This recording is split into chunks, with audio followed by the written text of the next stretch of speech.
Evening friends, welcome to my channel. कल हमने last class में माइक्रो इकोनॉमिक्स का यूनिट 3 प्रोडक्शन फंक्शन के बारे में पढ़ा था। What is production function, short run production function क्या होता है, लॉन्ग रन प्रोडक्शन फंक्शन क्या होता है। आज आप स्क्रीन पे देख पा रहे होंगे, आज हम उसी चैप्टर को कंटिन्यू कर रहे हैं। That chapter is production function and today's topic is TP, AP and MP. Now first of all, what is TP? Total product, यानी जितना भी मैं यूनिट्स बढ़ाती जा रही हूँ 1 2 3 4 5 और मेरा प्रोडक्शन जो बढ़ता जा रहा है उन सबका sum is called TP. So how we can define कि टोटल प्रोडक्शन जो है वो हम किस तरीके से डिफाइन करेंगे। So total product is the sum total of output of each unit of the variable factor used in the process of production, and this is also called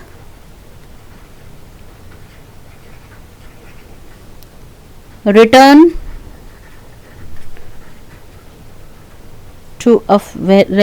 to the variable factor।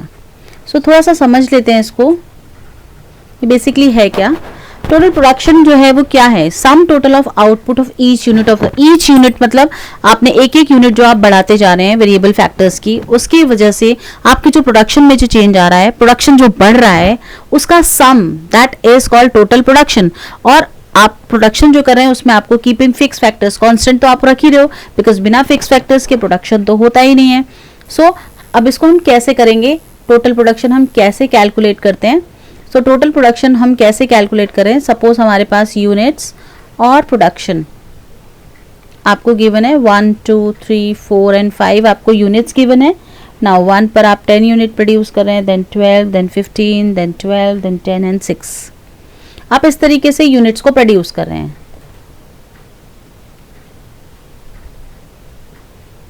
ठीक है, या आपने इस तरीके से। So how you will calculate total production? Total production is 10 plus 12 plus 15 plus 12 plus 10। आप इन सबको जब प्लस कर दोगे आपके पास जो आंसर आएगा that is total production. So this is all about total production. Now the next topic is marginal product, जिसको हम एमपी भी बोलते हैं। Now what is marginal product? Marginal product का मतलब क्या है? मार्जिनल प्रोडक्ट की सबसे पहले हम डेफिनेशन लिखेंगे। So it refers to change in TP. हम सिंपल बोलते हैं इसको change in TP when one more unit of the variable factor is used keeping fixed factors constant। ये हम लिख सकते हैं यहाँ पे। फॉर एग्जाम्पल हम यहाँ पर ये कह सकते हैं कि सबसे पहले तो देखो आपको इसमें डिफाइन में क्या लिखा हुआ है, it refers to change in TP. Change in TP मतलब टोटल प्रोडक्शन में कितना चेंज आया है। पहले कितना था? 10, अब कितना है? 12, यानी कितने का चेंज आया है? 2 का चेंज आया है। When one more unit of output of variable factor is used, one more unit यानी आपका पहला 1 था तो आप 10 प्रोडक्शन कर रहे थे, 1 more unit हो गया तो 2 हो गया, तो 2 यूनिट पर आप 12 प्रोडक्शन कर रहे हैं। सो कितने का चेंज आया? 10 से 12 में 2 का चेंज आया, एंड 2 इज एमपी। अब इसका फॉर्मूला क्या होता है? सो एमपी इज इक्वल टू, हम इसको लिख सकते हैं MP इज इक्वल टू, 2 फॉर्मूले होते हैं वैसे तो इसमें, आप इसको इस तरीके से लिख सकते हैं TPN माइनस TPN माइनस 1, आप ये भी लिख सकते हैं। और आप MP के लिए आप चेंज ऑफ TP भी कर सकते हैं, यानी MP is equal to delta TP upon delta units, भी आप इसका फॉर्मूला लिख सकते हैं। अब कैसे कैलकुलेट करते हैं हम इसको? फॉर एग्जाम्पल आपके पास यूनिट है 1 2 3 4 एंड 5, हम इतना ही लेते हैं। आपको टीपी गिवन है 50, 90, 120, 140 and 150. Now how you will calculate MP? How you will calculate? So first पर आपका 50 है, so सेम 50 ही रहेगा, क्योंकि 50 डिवाइड बाय 1 आपका 50 ही हो जाएगा. आप 50, क्योंकि आपके पास ये नहीं पता कि आपको नेक्स्ट यूनिट आपसे उससे पहले क्या, तो आप चेंज नहीं कैलकुलेट कर सकते. तो जब आपके पास चेंज की वैल्यू नहीं है, सो आप इसको कैसे कर सकते हैं, फर्स्ट को TP1 माइनस TP0 करेंगे. तो TP1 क्या है 50 माइनस TP0 क्या है 0. So 50 minus 0 is equal to 50. आपका ये 50 आ गया. Now what is next? अब TP2 की अगर मैं बात करूं तो TP2 is equal to TP2 minus TP1. So आप कैसे कैलकुलेट करेंगे, माइनस 90 माइनस 50 दैट इज 40. इस तरीके से आपने कैलकुलेट किया. Now TP3 is equal to TP3 minus TP2. So 120 minus 90 that is 30. Then same ऐसे ही 120 एंड 140 में कितने का चेंज है 10 का. नाउ 140 एंड 150 में कितने का चेंज है 10, 20 and 10. So this is the way how you calculate marginal product. ठीक है. Now the next is AP यानी एवरेज प्रोडक्ट.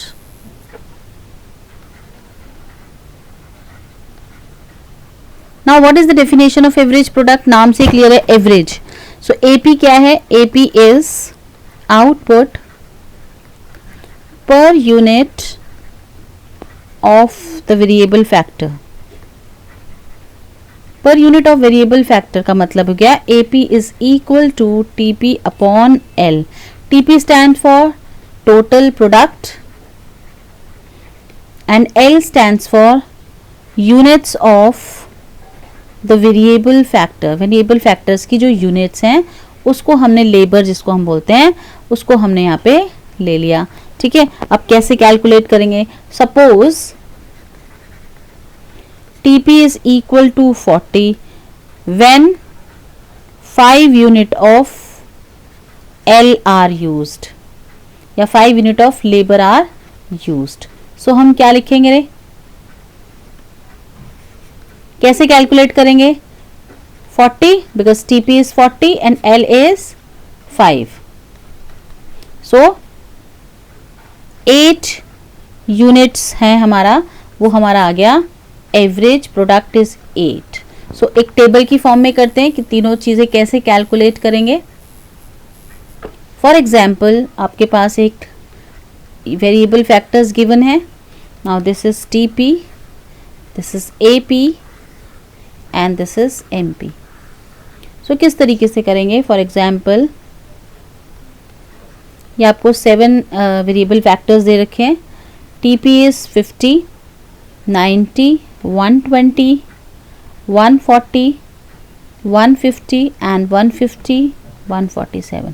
ऐसा टीपी में ऐसा क्यों होता है? बिकॉज टीपी जो है टोटल प्रोडक्ट पहले हमारा इंक्रीज होता है, देन आफ्टर सम टाइम वो कांस्टेंट हो जाता है एंड देन उसके बाद डिक्रीज होता है.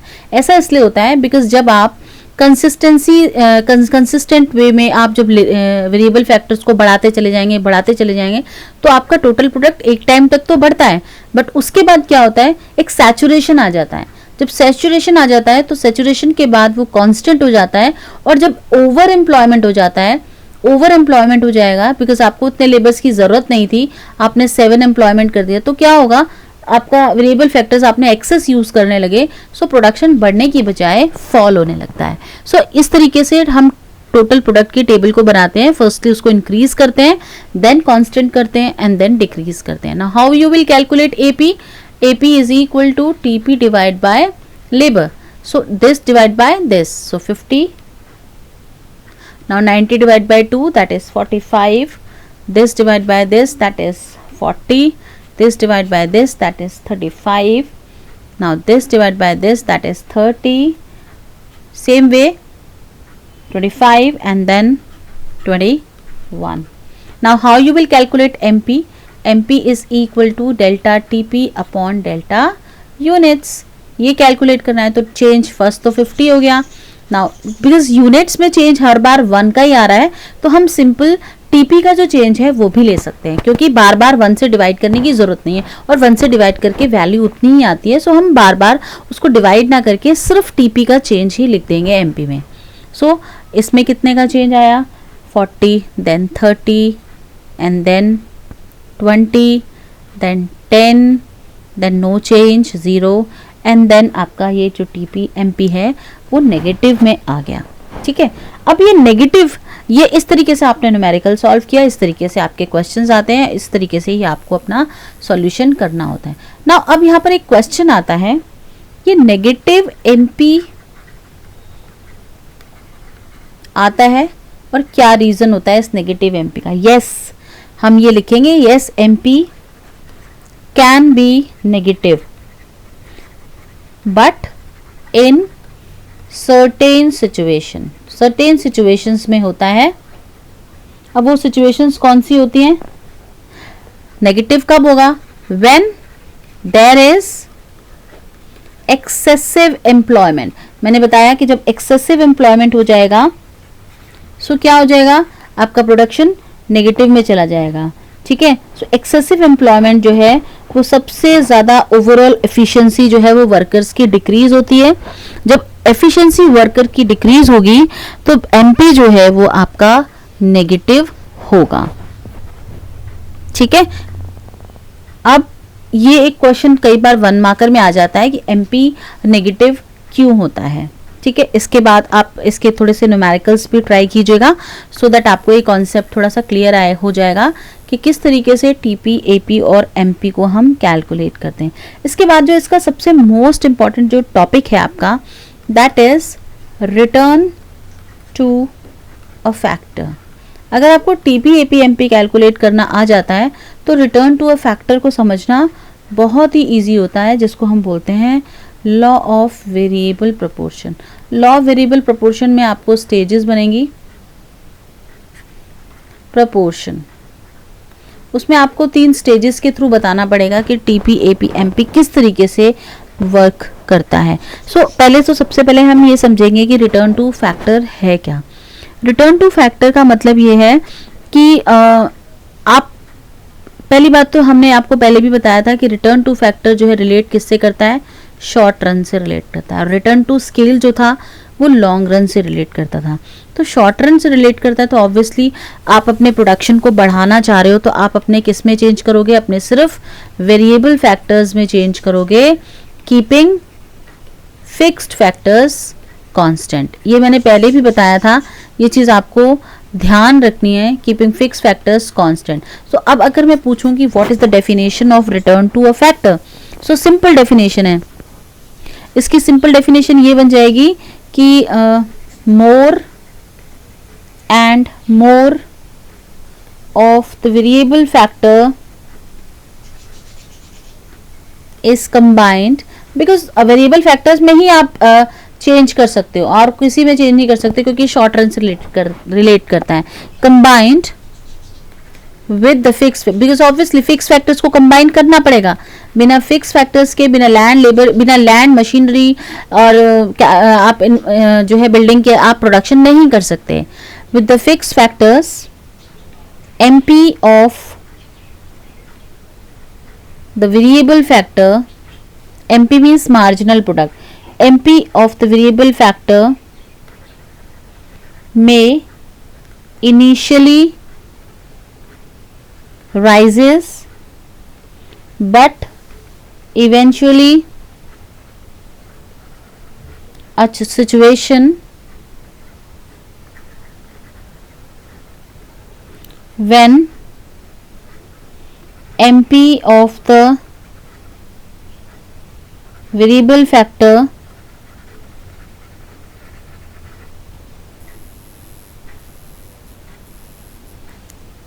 starts declining, MP may ultimately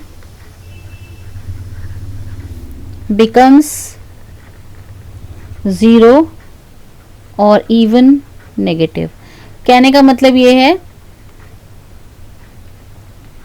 कि आपका MP जो है वो पहले तो इंक्रीज होगा, MP इंक्रीज होगा एंड देन उसके बाद फिर वो क्या होगा, वो डिक्रीज होते होते होते होते क्या हो जाएगा, 0 हो जाएगा एंड देन लास्ट में क्या हो जाएगा, नेगेटिव वाली कंडीशन भी आ जाएगी उसकी।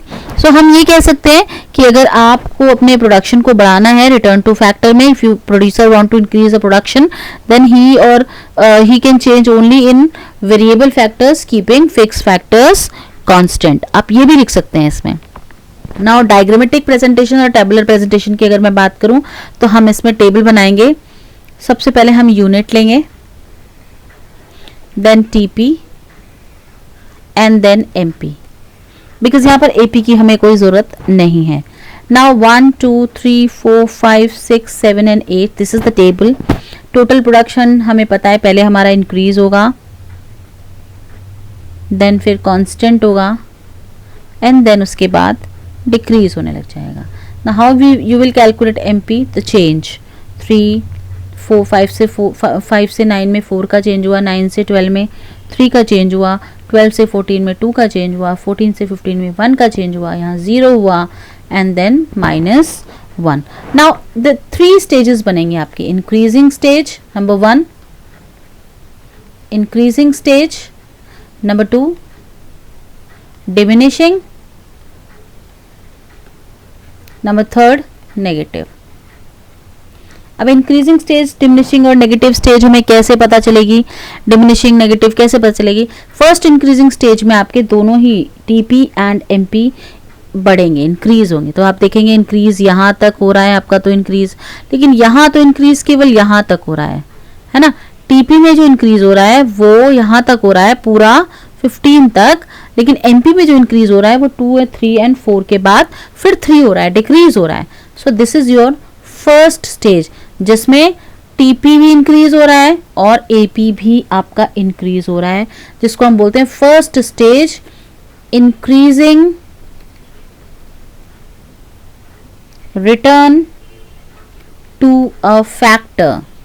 ठीक है, अब how you can write it, in increasing return to a factor MP is increasing, MP increases, TP increasing at increasing rate. ठीक है, सो एमपी भी इंक्रीज हो रहा है और टीपी भी इंक्रीज हो रहा है at increasing rate. Now in second stage as name mention diminishing, diminishing का मतलब है कि टीपी भी डिक्रीज होगा और एमपी डिक्रीज होकर 0 तक पहुंच जाएगा। सो टीपी डिक्रीज हो रहा है यहाँ पर डिक्रीज होते होते अभी डिक्रीज हुआ है, यहाँ तक हुआ है और कांस्टेंट 0 हो गया एमपी यहाँ पर। सो जो सेकेंड स्टेज बनेगी वो आपकी यहाँ तक बनेगी, बिकॉज सेकेंड स्टेज में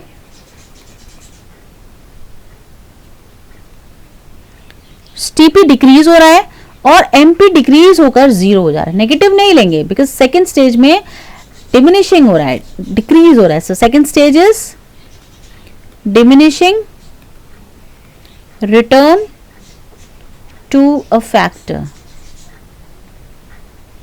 ठीक है, अब इसको कैसे लिखेंगे, in second stage MP is decreases, MP जो है वो डिक्रीज हो रहा है और डिक्रीज होकर वो 0 पर पहुंच जा रहा है। ठीक है, एमपी इज 0, आपके यहां तक पहुंच जा रहा है, 0 तक पहुंच जा रहा है और टीपी जो हो रहा है वो रिड्यूस हो रहा है, डिक्रीज होकर रीचेज इट्स मैक्सिमम। ठीक है, MP becomes 0 and TP reaches to its maximum. So this is your second stage, that is diminishing, and the remaining one is third stage, that is negative return to a factor. In negative return to a factor आप क्या लिख सकते हैं, इसमें क्या हो रहा है आपका टीपी जो है decreasing and MP becomes negative. ठीक है, TP starts declining and MP becomes negative. So this is all about law of variable proportion. अब ये तो हमारा टेबल का पोर्शन हो गया, इसके बाद हमें इसको डायग्राम में भी फॉर्म करना है।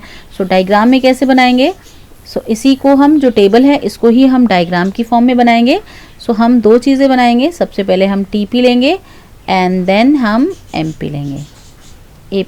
दिस इज, आप सिंगल डायग्राम में भी बना सकते हैं बट मैंने अलग अलग बना दिया है सो दैट थोड़ा सा अच्छे से क्लियर हो जाए एमपी। सो अब हम बात करेंगे टीपी में 1 2 3 4 5 6 7 8। सो 0 1 2 3 4 5 6 7 and 8. This is x axis, this is y axis. Same the way हम ऐसे ही लेंगे, बिल्कुल इसके नीचे 1 देन 2, बिकॉज ये प्लॉटिंग करना बहुत सही ज़रूरी है, तभी आपका डायग्राम बनकर आएगा, अदरवाइज डायग्राम थोड़ा बहुत इधर उधर हो जाएगा। 6 7 एंड देन 8। नाउ टीपी का जो वैल्यूज़ है वो आपकी 15 तक है और एमपी की वैल्यू नेगेटिव में भी जा रही है। सो मैं यहाँ पर टीपी में वैल्यू मिनिमम 2 है और मैक्सिमम 15 है, तो मैं 2 का गैप लूँगी। 2 4 6 8 10 12 और 14 एंड 16, और यहाँ पर आपका मिनिमम वैल्यू इज़ -1 है और आपकी मैक्सिमम 4 है। सो 1 2 3 4 एंड -1। सो 1 बाय 1 हम एक प्लॉटिंग करेंगे। सो पहले हम टीपी को प्लॉट करते हैं। 1 पर आपका 2 है, देन 2 पर 5, देन 3 पर 9, 4 पर 12, 5 पर 14, 6 पर 15, 7 पर भी 15 एंड 8 पर 14। नाउ इनको हम पॉइंट्स को सबको मिला देंगे स्टार्टिंग फ्रॉम द 0। बहुत सफाई के साथ मिलाएंगे। This is TP.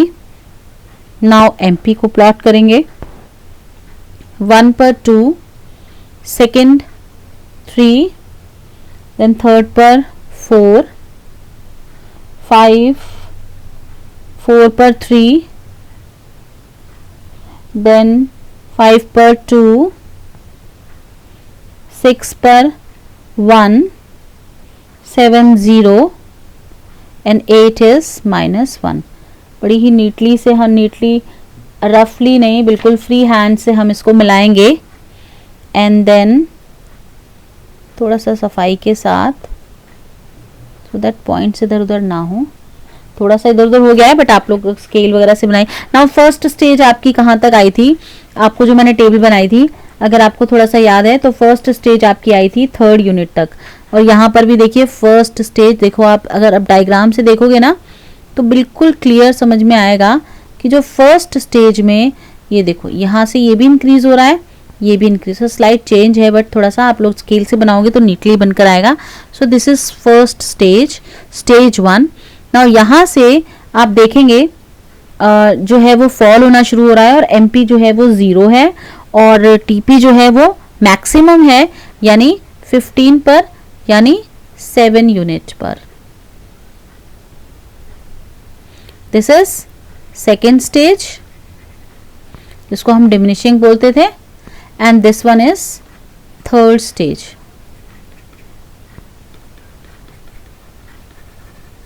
Negative, return to a factor. So ये क्वेश्चन बहुत अच्छा क्वेश्चन है और आपका ये क्वेश्चन पेपर में बहुत बार आता है कि इंक्रीज डिक्रीज नेगेटिव कौन सी स्टेजेस हैं, या आपको कई बार क्वेश्चन दे दिया जाता है यूनिट्स और टीपी के साथ और आपको बोल दिया जाता है कि आप उसको एमपी कैलकुलेट कीजिए एंड देन फिर उसकी तीनों स्टेजेस बताइए और लॉ वेरिएबल प्रोपोर्शन को एक्सप्लेन कीजिए। या फिर आपको सिंपल एक क्वेश्चन आता है एक्सप्लेन लॉ वेरिएबल प्रोपोर्शन या explain return to a variable factor. तो don't be confuse, return to variable factor and law variable proportion both are the same things. So आपको कंफ्यूज होने की जरूरत नहीं है। सो आज के लिए बस इतना ही। कल हम करेंगे कॉजेज। अब हमने तीनों स्टेजेस पढ़ी, इंक्रीजिंग, डिमिनिशिंग, नेगेटिव। अभी तीनों स्टेजेस क्यों आती हैं, इसके पीछे क्या रीजन है, क्या कॉजेज होते हैं इंक्रीजिंग रिटर्न टू फैक्टर के, इंक्रीजिंग रिटर्न टू या डिमिनिशिंग के या नेगेटिव के, ये क्यों आते हैं ये स्टेजेस ऐसी क्यों बनती हैं प्रोडक्शन में, उसके क्या रीजंस हैं, ये हम कल करेंगे। आज के लिए बस इतना ही। अगर आपको मेरा चैनल पसंद आए तो प्लीज़ उसको लाइक, शेयर और सब्सक्राइब ज़रूर कीजिएगा और बेल बटन को ज़रूर प्रेस कीजिएगा सो दैट मेरे जितने भी नोटिफिकेशंस हैं आपको मिलते रहें। Thank you very much.